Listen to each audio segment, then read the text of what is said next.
Mga gulod tinatahak upang ako'y makaniig. Itong aking mangingibig ay katulad niyong usa. Mabilis kong kumilos, ang katawan ay masigla. Sa tabi ng aming pader naroroon lagi siya. Sumisilip sa bintana para ako ay makita. Ang mahal ko ay nangusap at ganito ang tinuruan. Sa akin ay sumama ka, halika na aking mahal. Lumipas na ang taglamig sa buong lupain at ang tag-ulan ay natapos na rin. Bulaklak sa kaparangan, tingnat namumukadkad na. Ito na nga ang panahon upang tayo ay magsaya. Sa bukid, ang mga iboy humuhuni kumakanta. Yaong mga bungang igos ay hinog ng para-para at ang mga punong ubas sa bulaklak ay hitik na. Tayo na nga aking mahal, sa akin ay sumama ka. Ika'y parang kalapati nagkukubli sa batuhan. Halika at ang ganda mo ay nais kong mapagmasdan at nang akin ding marinig ang tinig mong ginintuan. Ang salita ng Diyos.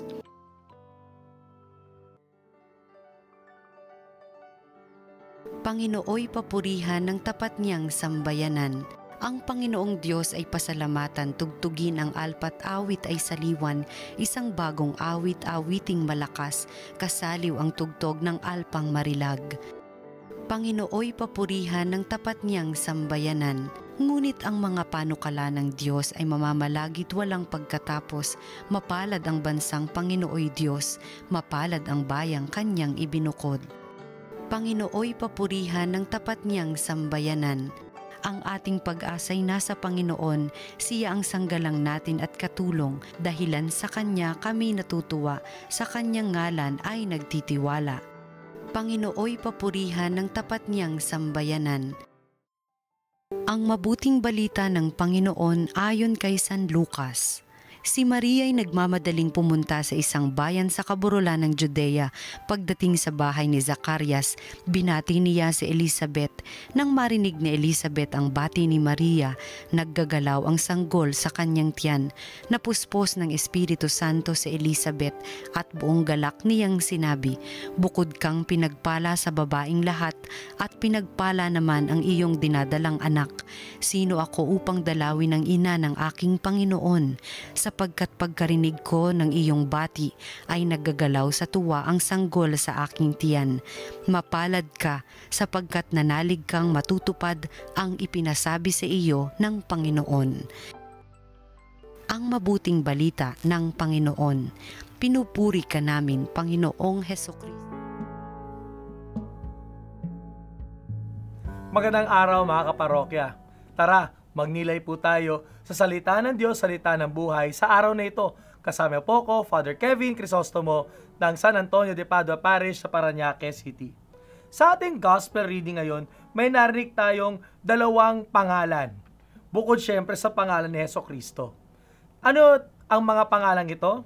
Si Elias at si Juan Bautista. Sino ba sila?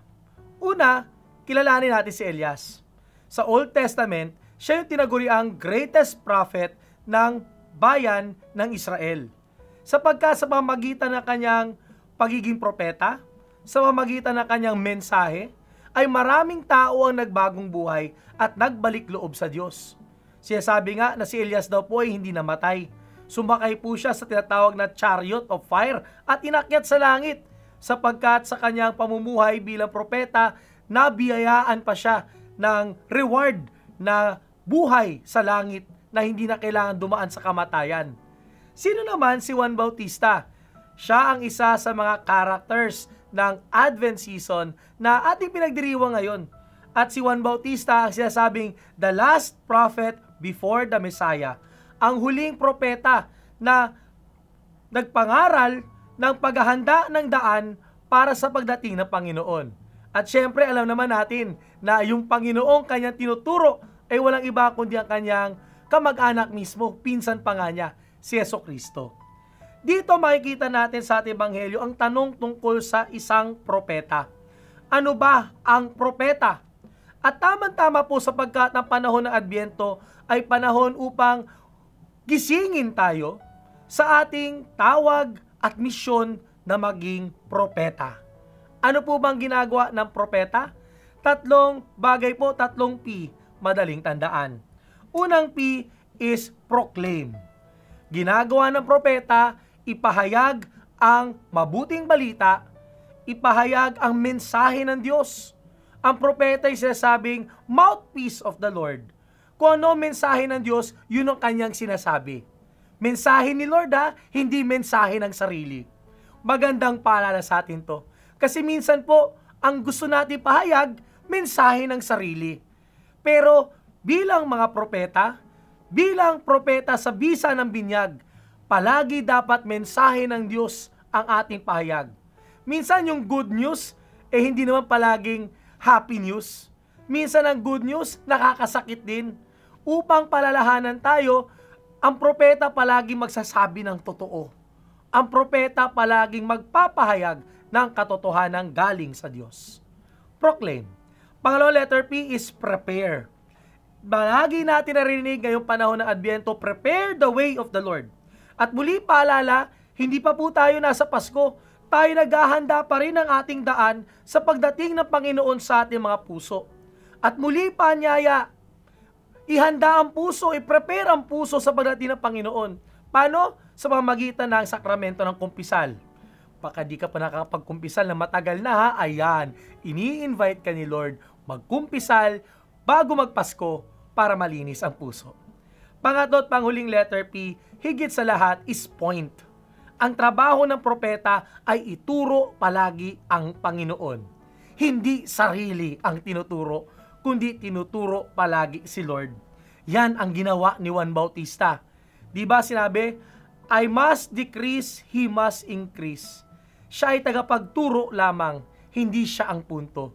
Si Jesus palagi ang point. At tayo bilang propeta, tinatawag na maging pointers. Sana po ang panahon ng Advent ay maging panahon upang ituro natin palagi ang Panginoon, upang ihanda ang ating puso para sa kanyang kapanganakan, at higit sa lahat, palagi nating i-proclaim ang mabuting balita araw-araw. Tara, magdasal tayo. Let me pray for you and pray over you. Panginoon Kristo, nagpapasalamat po kami sa biyaya na panahon ng Adbyento, kung saan tinatawag mo kami upang kami ay sumaksi at maghanda ng aming puso para sa iyong pagdating. Bless nyo kaming lahat, Lord. Nung kami bininyagan, binigyan nyo kami ng misyon na maging propeta. Nawa ang buhay namin palagi mag-proclaim ng iyong kabutihan. Ang buhay namin palagi handa at prepared sa iyong araw-araw na pagdating. At higit sa lahat, palagi ka naming i-point sa aming salita, sa aming gawa, sa aming uri ng pamumuhay. Linaw ito sa ni Kristo, kasama ng Espiritu Santo, magpasolang hanggan.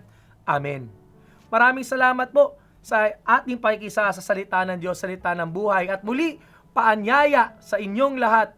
Ngayong panahon ng Advent, may ilang araw pa, please, go to confession. Please, attend an Advent recollection para ready ang puso natin. Sa TV Maria, marami tayong Advent recollection. At sa kanya-kanyang parokya, magkumpisal bago magpasko. Like us and follow us in our social media platforms, TV Maria Philippines. Watch, like, share, and inspire. God bless, and see you soon.